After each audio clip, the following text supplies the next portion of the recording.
Le Précambrien, partie 1, la naissance cosmique. 4,6 milliards d'années après le Big Bang. L'univers existe depuis des milliards d'années. Mais notre Terre, elle, est née des cendres cosmiques de la galaxie. Après le Big Bang, des nuages de poussière et de gaz se sont agglomérés pour former notre Soleil et notre planète brun. L'AD1, l'enfer, la Terre rouge couverte de lave, ciel rempli d'impact. Notre planète est alors dans l'AD1, l'ère infernale. Pendant des millions d'années, c'est une boule de magma incandescente. Elle est bombardée sans arrêt par les débris restants du système solaire.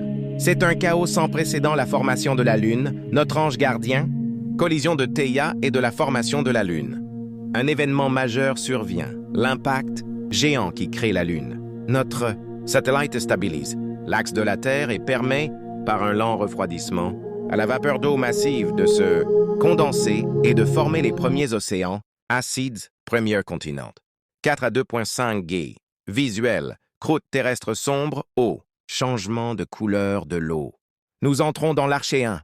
La surface se refroidit, formant des microcontinents volcaniques. L'atmosphère est toujours toxique, faite de méthane et d'ammoniac. Il n'y a pas d'air respirable. Le premier acte de vie, la bactérie qui change tout. Gros plan sur l'animation d'une cellule prokaryote, puis des stromatolites. Puis le véritable miracle.